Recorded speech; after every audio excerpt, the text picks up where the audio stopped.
नमस्कार, मैं हूं रीनू। आप सभी दर्शकों का अन्नदाता कार्यक्रम में स्वागत करती हूं। हमारे देश का किसान जन का पोषक है, वह श्रम का देवता है, अन्नदाता है। उसमें ही भारत की आत्मा निवास करती है। ऐसे ही किसानों की प्रगति के लिए हम खेती बाड़ी से जुड़ी हुई बहुत सी नई लाभकारी जानकारियां हर रोज सुबह लेकर आते हैं। तो चलिए कार्यक्रम शुरू करने से पहले देखते हैं आज क्या है अन्नदाता में। जीरो टिलेज मशीन से गेहूं की बुआई और इसके फायदे। आलू के साथ अन्य फसलों की खेती, फायदे का सौदा।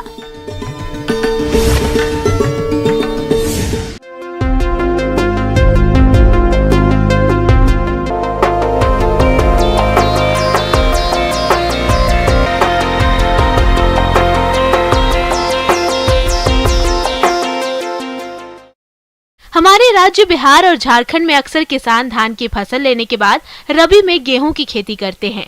ऐसे में कई बार गेहूं की बुआई में देरी हो जाती है।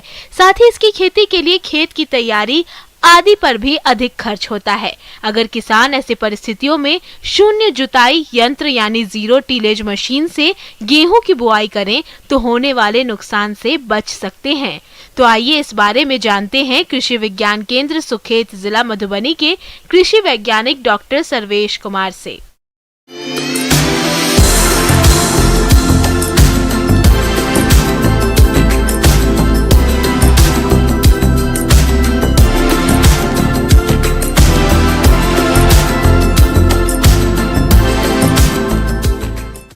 किसान बंधुओं, आप जैसे कि आप देख रहे हैं कि नवंबर का महीना आ गया है और हमारे वहाँ धान की जो कटाई स्टार्ट हो चुकी है। तो धान की कटाई में देखा होगा खेत में पानी लगा होगा, कहीं कहीं खेत सूख रहा होगा और किसान बंधुओं पे गेहूं की खेत की तैयारी करने के लिए उसको आप देसी हल से पलटते हैं और बहुत सारा काम करते हैं। उससे 10 से 15 दिन हमारा वेस्ट हो जाता है। तो इसलिए एक नई तकनीक है जो कि बहुत पहले किसान करते थे, छिटवा विधि करते थे, उसी को एक साइंटिफिक तरीके कहा जा रहा है जीरो टिलेज विधि से। खेतीबाड़ी और बागवानी में कृषि यंत्रों की महत्ता दिन प्रतिदिन बढ़ती जा रही है। आज खेती किसानी के कामों से संबंधित कई प्रकार के कृषि यंत्र व मशीनें आ चुकी हैं, जिनसे कम समय और कम श्रम में अधिक कार्य किया जा सकता है। ऐसी ही एक मशीन है जो गेहूं की बुआई के लिए उपयोग में लाई जाती है, जिसका नाम zero tillage seed drill machine है। इसकी सहायता से किसान भाई बड़ी आसानी से गेहूं की बुआई कर सकते हैं। आइए जानते हैं zero tillage seed drill machine से किसान कैसे कम समय में और कम मेहनत में गेहूं की बुआई कर सकते हैं। इस विधि में हम क्या है, एक जीरो टिलेज मशीन होती है, उसके सहायता से हम गेहूं की बुआई करते हैं। इस मशीन में हम लोग उसके दो खांचे होते हैं, ऊपर की तरफ उसमें एक तरफ हम लोग सीड रखते हैं और दूसरी तरफ खाद रखते हैं। यानी कि एक ही समय पे आप गेहूं के साथ साथ आप उसमें खाद की मात्रा भी उसमें मिला सकते हैं। वैरायटी की बात करी जाए तो गेहूं के लिए हम लोग बात करते हैं, एक सिंचित अवस्था में बात करते हैं टाइमली सोइंग की और लेट सोइंग की। जब भी हम टाइमली सोइंग की बात करें तो टाइमली सोइंग हमारा अभी 10 नवंबर से हमारा स्टार्ट हो जाएगा और पूरा 5 दिसंबर तक, मान के चलिए 1 महीना हमारा टाइमली सोइंग रहती है। अगर आप गेहूं का डिले जितना लेट करेंगे, आपका 10 किलो प्रति हेक्टेयर आपका यील्ड जो है उसकी कम होती चली जाएगी। तो इसलिए आप गेहूं धान काटते ही सीधे आप जीरो टिलेज से आप इसकी खेती कर सकते हैं। टाइमली सोइंग के लिए आप HT 2967 ये सबसे अच्छी वैरायटी है, जिसका उत्पादन करीब 45 से 50 कुंटल प्रति हेक्टेयर होता है, आप उसका इस्तेमाल कर सकते हैं। साथ ही PBW 343, DBW 39, K307 आप टाइमली सोइंग कर सकते हैं। जिन किसान बंधुओं को लेट सोइंग करनी है, यानी जिन किसानों का खेत में ज़्यादा पानी लगा हुआ है, निचला खेत है, उस केस में एक DBW 14 करके वैरायटी आती है वीट की, आप उसको लगा सकते हैं। या फिर HT 2643 या PBW 373 आप लेट सोइंग के माध्यम में लगा सकते हैं। इनकी यील्ड कम होती है, परंतु ज़्यादा नहीं, 40 कुंटल प्रति हेक्टेयर, 5 से 10 कुंटल यील्ड कम आएगी लेट सोइंग में। क्योंकि हमारा जब लेट सोइंग करेंगे तो हमारे अप्रैल के जैसे अप्रैल का महीना आ जाएगा वैसे ही आपकी हीट वेव स्टार्ट हो जाती है। तो उससे बचने के लिए हमको समय से बुआई करना चाहिए ताकि हम समय से उसकी हार्वेस्टिंग कर सकें। सीड डेट की बात करूँ, जो जीरो टिलेज मशीन है उससे एक फायदा आपका और होता है कि आपका जो बीज दर होता है वो आपका घट जाता है, वो 100 किलो प्रति हेक्टेयर हो जाता है।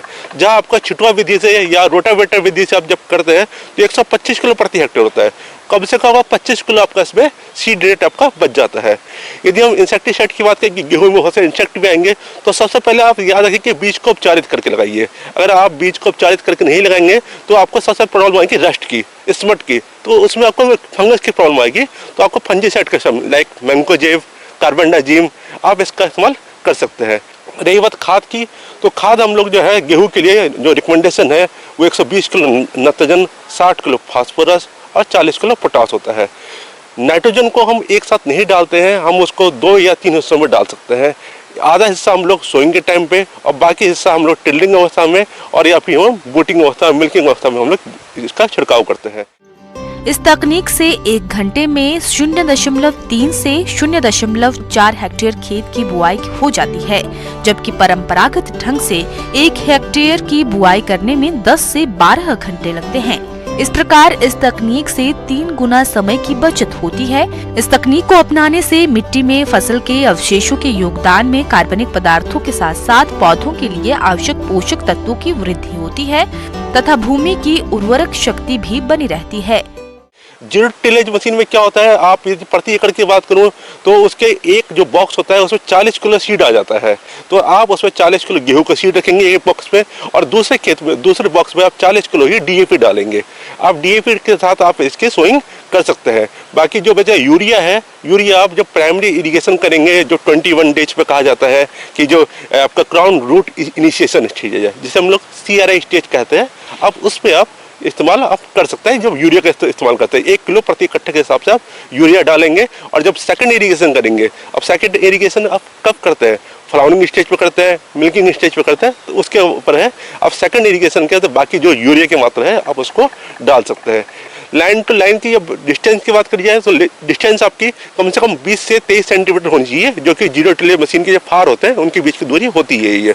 उसमें ईजिली आपका काम हो जाता है। जीरो टिलेज विधि से बुआई करने से पहले आप अपने खेत की पड़ताल कर लें।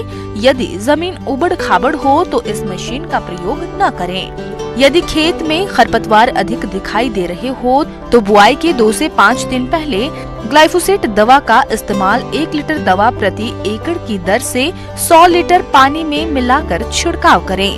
जीरो सीड ड्रिल को 35 से 40 अश्व शक्ति वाले ट्रैक्टर से आसानी से चलाया जा सकता है। साथ साथ में गेहूं के समय में क्या होता है, वीट की प्रॉब्लम बहुत ज़्यादा आती है।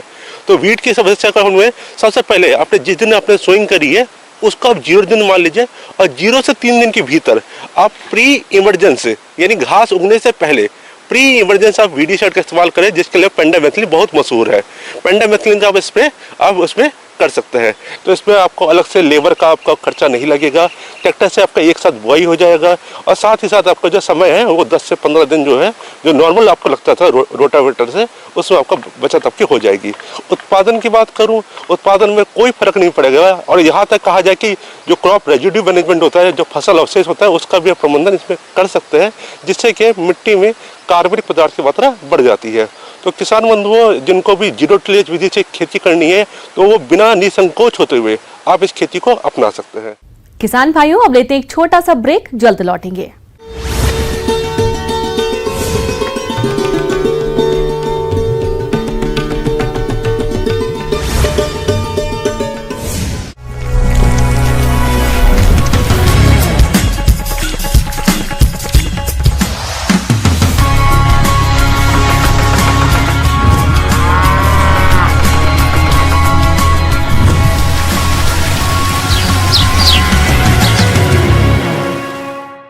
ब्रेक के बाद एक बार फिर से आप सभी दर्शकों का अन्नदाता में स्वागत है।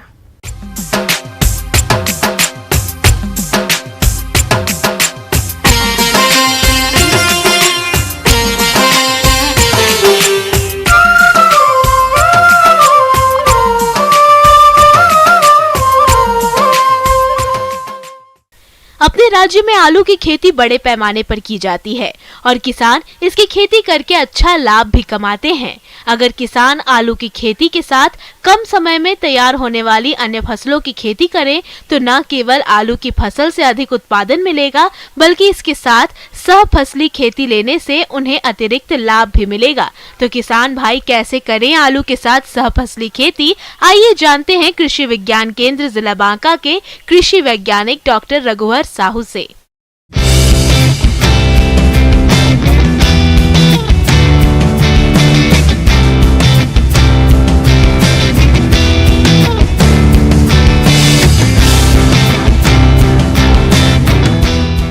हमारे किसान भाई आलू को बहुतायत मात्रा में बुआई करते हैं। तो हम बता देते हैं कि आलू हमारे किसान भाइयों को जो उसको उपयुक्त समय होता है बुआई करने का, वो हमारा अक्टूबर पूरा महीना होता है। अगर थोड़ा सा लेट करना चाहते हैं हमारे किसान भाई तो नवंबर के प्रथम पखवाड़े तक इसकी बुआई कर सकते हैं। अब ये ध्यान देना होता है कि हमारे किसान भाइयों को आलू के लिए मिट्टी कौन चाहिए। आलू के लिए सबसे बढ़िया मिट्टी होती है बलुई दोमट मिट्टी, और तो लगभग सभी फसलों में सभी मिट्टियों में इस फसल की बुआई की जाती है, लेकिन सबसे उपयुक्त मिट्टी जो होती है वो बलुई दोमट मिट्टी होती है, जिसका पीएच मान 6 से 6.5 7 तक रहना चाहिए। उर्वरक जो हमारी ये नकदी फसलें हैं, चाहे गन्ना हो गया, तंबाकू हो गया, मक्का हो गया, आलू हो गया, इन सब में खाद की आवश्यकता ज़्यादा होती है। तो जब उर्वरक हम देते हैं तो उर्वरक देने से पहले हम 10 से 15 टन कंपोस्ट प्रति हेक्टेयर के हिसाब से 20 से 25 दिन पहले खेतों में देते हैं कि जो पूरा हमारा जो गोबर की सड़ी खाद है वो अच्छे से सड़ जाए। उसके बाद हम उसकी बुआई करते हैं। तो 150 किलोग्राम नाइट्रोजन, 90 किलोग्राम फास्फोरस और 120 किलोग्राम पोटास प्रति हेक्टेयर की दर से हम इसको करते हैं, अनुशंसित मात्रा करते हैं। आलू की सहफसली खेती से अच्छा उत्पादन लेने के लिए इनका उर्वरक प्रबंधन ली गई फसल के अनुसार करना चाहिए। आलू की फसल के लिए दी जाने वाली उर्वरक की मात्रा का प्रयोग बोए गए आलू की कतारों में करें और साथ में बोई गई फसल में पोषक तत्व पूर्ति के लिए उसके उर्वरकों को उसी की कतार में दें। तो सिंचित अवस्था में जो नाइट्रोजन की आधी मात्रा है और स्फुर और पोटास की पूरी मात्रा है, ये बुआई के समय दे देते हैं। और जो नाइट्रोजन की शेष आधी मात्रा जो बचती है वो 30 से 35 दिन पर मिट्टी चढ़ाने के बाद हम उसको देते हैं। तो मिट्टी चढ़ाना हमारा आवश्यक होता है और मिट्टी चढ़ाते हैं, जैसा कि हम पहले बताए हैं। और एक जो प्रभेद होती है, प्रभेद 3 तरह की होती है, एक अगेती होती है, एक मध्यम होती है, एक पछेती होती है। जैसे जो हमारी आगात वाली प्रभेद है जो 70 से 90 दिन में कंप्लीट हो जाती है, उसमें हमारी प्रभेद है कुफरी अशोका है, कुफरी पुखराज है, कुफरी अरुण है, और इनका उत्पादन क्षमता लगभग 25 से 30 टन प्रति हेक्टेयर के हिसाब से होता है। और एक मध्यम अवधि की होती है जिसमें 90 से 110 दिन में हमारी ये फसल पक के तैयार हो जाती है। इनका भी उत्पादन 20 से 25 या 25 से 30 के लगभग इनका टन प्रति हेक्टेयर के हिसाब से उपज होता है, जिसमें कुफरी कंचन है, कुफरी पुष्कर है, कुफरी लालिमा है, कुफरी सतलज है, कुफरी आनंद है और राजेंद्र आलू 3 है। और जो हमारी पछेती है जो 110 या 110 दिन से ज़्यादा लेती है, उसमें कुफरी सिंदूरी है जिसका 30 से 35 टन प्रति हेक्टेयर के हिसाब से उपज आंकी गई है। तो ये हमारा जो आलू होता है, आलू के लिए हमारे किसान भाइयों को जो बीज दर होती है वो 12 क्विंटल प्रति एकड़ के हिसाब से और 30 क्विंटल प्रति हेक्टेयर के हिसाब से इसकी बुआई हम लोग करते हैं बीज दर के हिसाब से। तो हमारे किसान भाइयों को जो कंद होते हैं, कंद लगभग 30 ग्राम का या 40 ग्राम का एक कंद लेना चाहिए जो सबसे उपयुक्त होता है, और उस उपयुक्त रहने से उसमें जो है उत्पादन अच्छा होता है, उसमें बढ़वार अच्छी होती है। तो जब हम बुआई करते हैं तो बुआई की दूरी जो हमारी होती है, पंक्ति से पंक्ति की दूरी वो 50 से 60 सेंटीमीटर होती है, और जो कंद होता है कंद से कंद की दूरी 15 से 20 सेंटीमीटर होती है जिससे हम बुआई करते हैं। आलू के साथ अंतर्वर्ती खेती में हम कौन सी चीज़ इस्तेमाल कर सकते हैं या कौन सी फसल हम ले सकते हैं? तो आलू रबी फसल में होती है, रबी सीजन में होती है, रबी ऋतु में होती है। सहफसली खेती करने में कुछ बातों का ध्यान रखना जरूरी है, जैसे कि दोनों फसलें एक जाति की नहीं होना चाहिए, एक फसल की छाया दूसरी फसल पर नहीं पड़नी चाहिए, दोनों फसलों का पोषक तत्व उपयोग करने का स्तर अलग अलग हो, सहयोगी फसल मुख्य फसल से जल्दी पकने वाली और बौनी हो, सहयोगी फसल के कीट एवं रोगों का फैलाव मुख्य फसल पर नहीं होना चाहिए, सहयोगी फसल मुख्य फसल के बढ़वार पर कोई प्रतिकूल प्रभाव नहीं डालती हो, दो फसलों में एक फसल दलहनी हो। आलू के साथ उगाई जाने वाली सहफसल की बात करें तो इसमें मुख्य रूप से मक्का, गन्ना, मूली, प्याज और सरसों आदि की खेती सफलता पूर्वक की जा सकती है। इसके लिए खेत में आलू की बुआई कतारों में करते हैं और बुआई की दूरी फसलों की किस्मों के अनुसार रखते हैं। तो आलू के साथ सबसे बढ़िया कॉम्बिनेशन मक्का का देखा गया है कि जैसे आलू के साथ मक्का हमारा बहुत अच्छा काम करता है। तो जो लाइनों में हमारा रहता है आलू, उसी में हम मक्का लगा देते हैं, तो मक्का की अंतर्वर्ती खेती बहुत अच्छी होती है। मक्का का जो हमारा बीज दर होता है 8 किलोग्राम प्रति एकड़ के हिसाब से हम आलू के साथ सह फसली खेती के रूप में करते हैं। तो आलू के साथ अंतर्वर्ती खेती का मेन मकसद ये होता है कि हमको एडिशनल माने अतिरिक्त रूप में हमको जो है मक्का का उत्पादन प्राप्त हो जाता है और मक्का का उत्पादन मिल जाता है। इसके साथ साथ हम मटर जो होता है जिसको छिमड़ी बोलते हैं, आलू के साथ छिमड़ी का भी हम सह फसली कर सकते हैं, तो इससे एडिशनल इनकम हमको मिल जाती है। आलू के साथ धनिया का भी हम लोग कर सकते हैं उत्पादन। आलू के साथ गन्ना का भी कॉम्बिनेशन अच्छा देखा गया है कि हम गन्ना का भी उत्पादन आलू के साथ ले सकते हैं। उर्वरकों का प्रयोग सही तरीके से करती रही हैं। इसके लिए समय समय पर सिंचाई करते रहें। आमतौर पर इस मौसम में 10 से 12 दिनों के अंतराल पर सिंचाई करें। वैसे तो मिश्रित फसल में पौधों की सघनता की वजह से खरपतवार कम उगते हैं, लेकिन कभी कभी खेतों में खरपतवारों की अधिकता हो जाती है।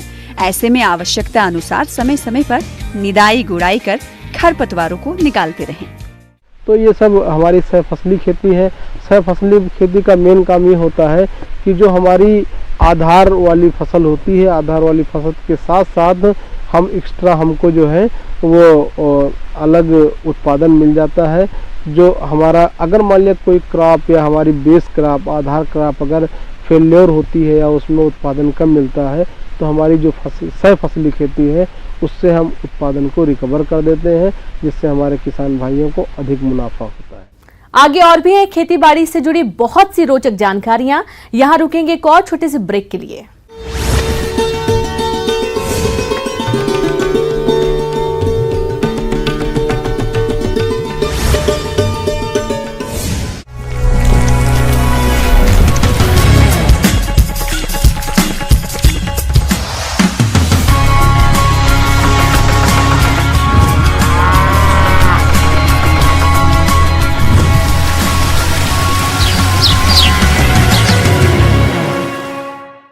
ब्रेक के बाद एक बार फिर से आप सभी दर्शकों का अन्नदाता कार्यक्रम में स्वागत है।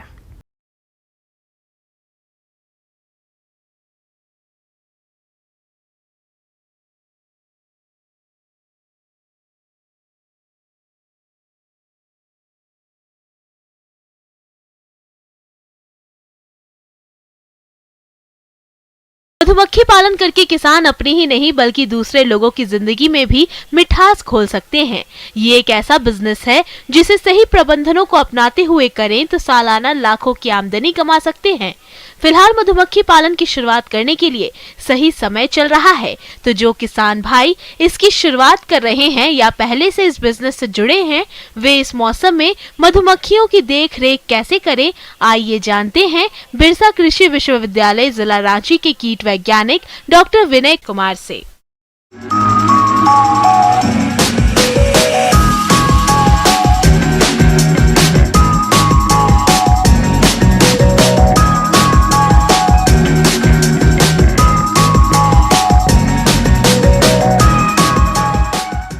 मधुमक्खियों में जाड़े का प्रबंधन, इसके लिए मधुमक्खी पालक ये ध्यान देंगे कि सबसे पहले तो मधुमक्खियों का अगर वंश वहाँ है और भोजन की प्राप्ति ना हो रही हो किसी कारण से, तो कृत्रिम भोजन देंगे। कृत्रिम भोजन के लिए चीनी का घोल ही देंगे, दूसरा कुछ नहीं देंगे। क्योंकि कभी कभी कोई किसान भाई गुड़ का भी प्रयोग कर देते हैं, मधुमक्खी पालक ऐसा नहीं करेंगे क्योंकि गुड़ के प्रयोग से समस्या होती है। तो इसमें चीनी का ही प्रयोग करेंगे। 300 से 400 ग्राम उतना ही पानी में घोल बना के एक प्रति बक्से में देंगे। ये मात्रा रहेगा प्रति बक्से का एपिस मेलिफेरा के लिए, और इससे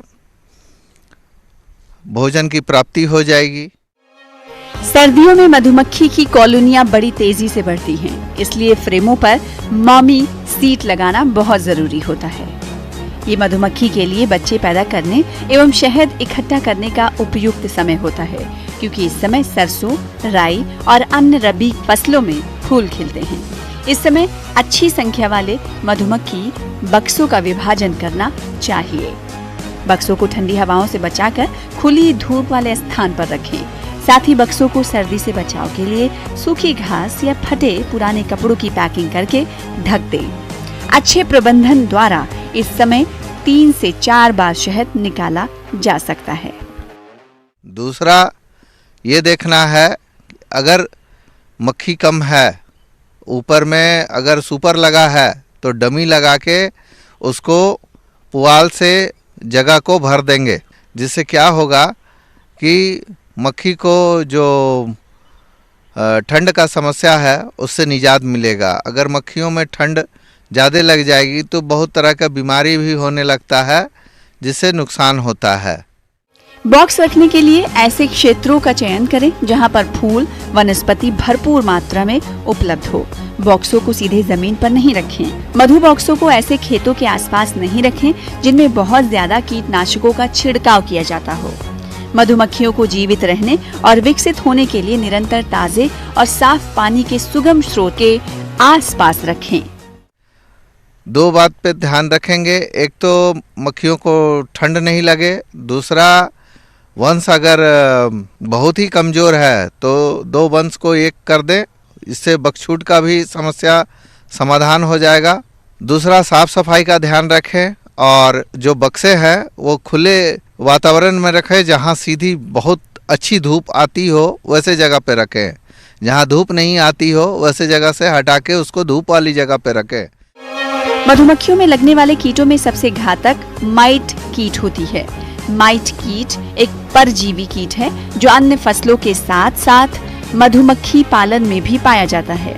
जिस भी मधुमक्खी में ये कीट लगता है उसके अंडे, ब्रूड और उसके पंख कट जाते हैं। इस तरह से मक्खी विकलांग हो जाती है। माइट की रोकथाम के लिए 85 mg फार्मिक एसिड का उपयोग रुई के फाहे में एक लकड़ी की मदद से लपेटकर बक्से में रखें। इसकी गंध से कीटों से छुटकारा पाया जा सकता है। इसके अलावा ऐसी जगह जहां पर कीटों का प्रकोप ज्यादा होता हो, वहां पर मधुमक्खियों को परागण के लिए पलायन ना करें। माइट कीट से प्रभावित मधुमक्खी के अंडे और लार्वा वाले छत्ते स्वस्थ मधुमक्खियों से दूर रखें।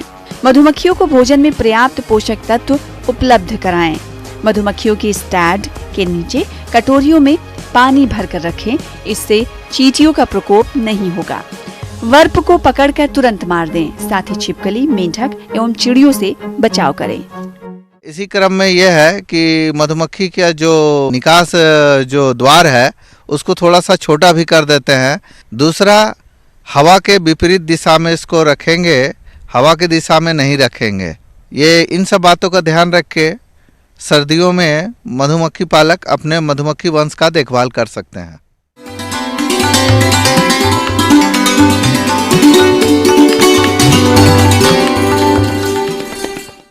आइए जानते हैं अन्नदाता निःशुल्क फोन के माध्यम से पूछे गए समस्याओं का समाधान।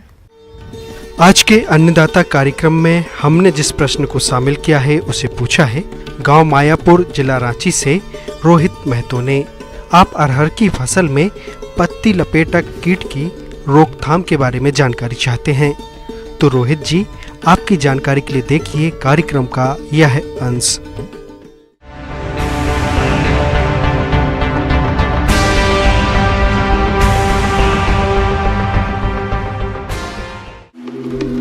अरहर खरीफ की मुख्य दलहनी फसल है। दलहनी फसलों में चना के बाद अरहर का स्थान है। इसकी खेती कम वर्षा वाले क्षेत्रों में और ऊपरी खेतों में की जाती है। किसान भाइयों, हम सबसे पहले बात करते हैं पत्ती लपेटक कीट की। तो इस कीट की मादा अपने अंडे कोमल पत्तियों पर देती है। 2-3 दिनों में अंडे से गिडारें निकलती हैं, जो कि हल्के पीले रंग की होती है, या चोटी की पत्तियों को मोड़कर उसमें जाल बनाती हैं और इसी में छिपी रहती हैं और अंदर से पत्तियों को खाती रहती हैं। इसी प्रकार एक दूसरे से तीसरे पत्तियों को प्रभावित करती रहती हैं। इसलिए यदि इस कीट के नियंत्रण की बात की जाए तो सबसे पहले आपको अपने खेत को खरपतवार मुक्त रखना होगा। फिर भी यदि कहीं कहीं पर इनका प्रकोप दिखाई दे रहा हो तो उस दशा में आप नीम आधारित दवाओं का प्रयोग करें, जिनका 15 दिन के अंतराल पर सुरक्षात्मक दृष्टि से छिड़काव करते रहना चाहिए। अगर इसके प्रयोग के बाद भी इस कीट का अधिक प्रकोप देखने में आ रहा है तो आप मोनोक्रोटोफॉस या क्यूनोल-फॉस दवा 2 मिलीलीटर प्रति लीटर पानी में घोलकर छिड़काव करें, जिससे आप इस कीट पर काफी हद तक नियंत्रण पा लेंगे।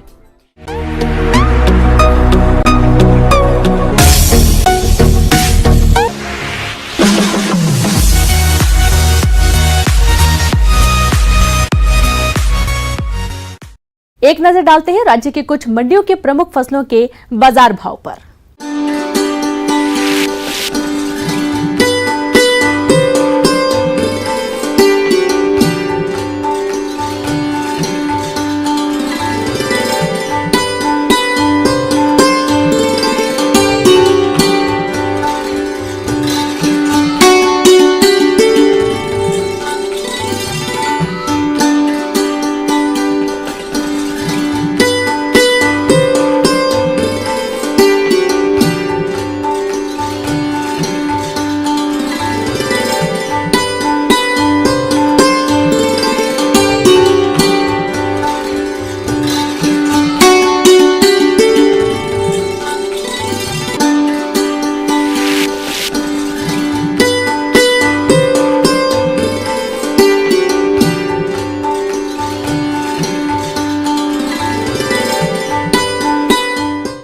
किसान भाइयों, कृषि संबंधित समस्या और सुझावों के लिए आप हमें इस पते पर संपर्क कर सकते हैं। प्रोड्यूसर अन्नदाता news 18 Bihar Jharkhand, Ramoji film city Hyderabad 501512। साथ ही आप हमें ईमेल भी कर सकते हैं। हमारा ईमेल है p18annedata@nw18.com। इसके अतिरिक्त आप हमें निःशुल्क हेल्पलाइन नंबर 1800889216 पर सोमवार से शनिवार सुबह 10 बजे से शाम 4 बजे के बीच संपर्क कर सकते हैं। अब समय हो रहा है आपसे विदा लेने का। कल फिर मुलाकात होगी कृषि से जुड़ी महत्वपूर्ण जानकारियों के साथ। नमस्कार।